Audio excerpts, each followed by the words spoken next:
جو لوگ سود کھاتے ہیں ان کا حال اس شخص کا سا ہوتا ہے جسے شیطان نے چھو کر باولا کر دیا ہو، اور اس حالت میں ان کے مبتلا ہونے کی وجہ یہ ہے کہ وہ کہتے ہیں کہ تجارت بھی تو آخر سود ہی جیسی چیز ہے، حالانکہ اللہ تعالی نے تجارت کو حلال کیا ہے اور سود کو حرام۔ لہذا جس شخص کو اس کے رب کی طرف سے یہ نصیحت پہنچے اور آئندہ کے لیے وہ سود خوری سے باز آ جائے تو جو کچھ پہلے کھا چکا سو کھا چکا، اس کا معاملہ اللہ کے حوالے ہے، اور جو اس کے بعد بھی اس حرکت کا اعادہ کرے گا وہ جہنمی ہے جہاں وہ ہمیشہ رہے گا۔ سود صرف دنیا اسلام کا ہی نہیں بلکہ پوری دنیا میں معاشی ناہمواریوں کی بنیاد ہے۔ یہی وجہ ہے کہ اللہ تعالیٰ نے خرید و فروخت کو حلال اور سود کو حرام قرار دیا ہے۔ دین اسلام کے اندر سود کو اس لیے منع کیا گیا ہے کیونکہ اللہ تعالیٰ نے قرآن پاک کے اندر ارشاد فرمایا احل اللہ البیع وحرم الربا، کہ اللہ تعالیٰ نے بیع کو یعنی خرید و فروخت کو حلال قرار دیا ہے اور سود کو حرام قرار دیا ہے۔ حضور پاک صلی اللہ علیہ وسلم نے بھی سودی کاروبار کرنے والوں پر لعنت فرمائی ہے، اور اسی طرح حدیث پاک کے اندر سرکار دو عالم صلی اللہ تعالیٰ علیہ وآلہ وسلم نے بھی سودی کاروبار کرنے والوں پر لعنت فرمائی ہے۔ اور قرآن پاک کے اندر اللہ تعالیٰ نے یہ بھی ارشاد فرمایا ہے کہ جو لوگ سودی کاروبار سے باز نہیں آتے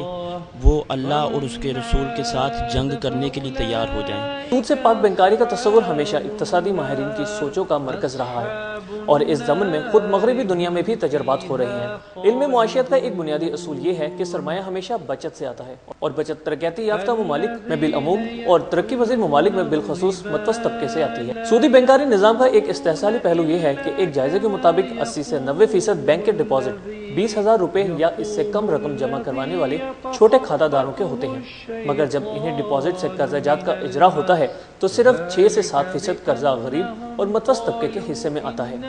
جبکہ 39 سے 49% قرضے بڑے سرمایہ داروں، جاگیرداروں اور سیاسی و سماجی اثر و رسوخ کی بنا پر حاصل کر لیے جاتے ہیں۔ اسلام سلامتی اور نفع بخش دین ہے۔ سود چونکہ معاشی استحصال کی بدترین شکل ہے، اسی لیے اسلام نے اسے مکمل طور پر حرام قرار دیا ہے۔ سود سے پاک بینکاری ہمیشہ ماہرین کے لیے ایک چیلنج رہا ہے۔ پاکستان جو کہ اسلامی جمہوریہ ملک ہے، کیا آپ سمجھتے ہیں کہ یہاں سود سے پاک بینکاری جو ہے وہ ممکن ہے؟ جی ڈیفینیٹلی ممکن ہے، لیکن اس کے لیے ہمیں پالیسیز بہت جو ہے وہ ڈیفرنٹ ہیں، بڑی مشکل ہوگی گورنمنٹ کے لیے، کیونکہ جس طرح کی گورنمنٹ کی ابھی کرنٹلی پالیسیز ہیں اس میں تو لگتا ہی نہیں ہے کہ یہ چیز جو ہے نا وہ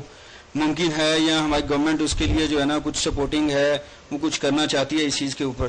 آپ دیکھ لیں بینکس دیکھ لیں، آپ ہمارا جو ہے وہ گورنمنٹ کے پالیسیز دیکھ لیں، وہ سیم ہے کہ یار ہم جو ہے نا سود سے جو ہے نا پاک والا سسٹم لے کے نہیں آنا چاہ رہے۔ معاشیات ہیں تو آپ کیا سمجھتے ہیں کہ پاکستان میں ایسی کیا پالیسیز ہونی چاہیے جس سے اس لعنت سے جو چھٹکارا حاصل ہو سکے؟ ہمیں جو ہے اس چیز کے اوپر جو ہے وہ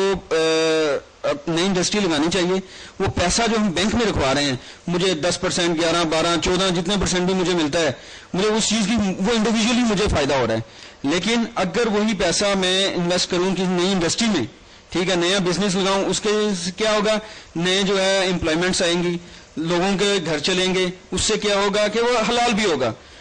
دیکھیں میں ایک معیشت دان تو ہوں لیکن اس کے ساتھ ساتھ میں ایک مسلمان بھی ہوں، اس پوائنٹ سے میں آپ کو بتا رہا ہوں کہ کیا مجھے کیا فائدہ ہوگا، مجھے انڈیویجولی یہ فائدہ ہوگا کہ میرا ایک روزگار، میرا ایک بینیفٹس جو مجھے آ رہے ہیں وہ تو آئیں گے، لیکن اسلامک پوائنٹ آف ویو سے میں ایک اسلام کے اوپر چل رہا ہوں گا، اور وہاں سے مجھے کیا ہوگا کہ ہماری انڈسٹری جو ہے وہ گرو کرے گی، ہمارے لوگ گرو کریں گے، ہمارا جو ہے وہ جو لعنت ایک ہمارے اوپر پڑی ہوئی ہے وہاں سے ہم جو ہے نا وہ بچ سکیں گے۔ اس کے لیے بینکوں کے لون کی بجائے ہم پیسہ جو ہے وہ انویسٹ کرنے کی بجائے، بینکس میں رکھوانے کی بجائے ہم اس کو یوٹیلائز کریں اپنے بزنسز میں۔ سود سے پاک بینکاری ہمیشہ سے ماہرین کے لیے ایک چیلنج رہا ہے۔ آج اہل یورپ بھی اس بات کا اعتراف کر چکے ہیں کہ سود معیشت کے لیے ریڑھ کی ہڈی نہیں بلکہ ایک کیڑا ہے جو اس ہڈی کو لگ چکا ہے۔ کیمرہ مین ثاقب عزیز کے ساتھ خرم اعجاز، DM نیوز، لاہور۔ فانتهى فله ما سلف وأمره إلى الله ومن عاد فأولئك أصحاب النار هم فيها خالدون۔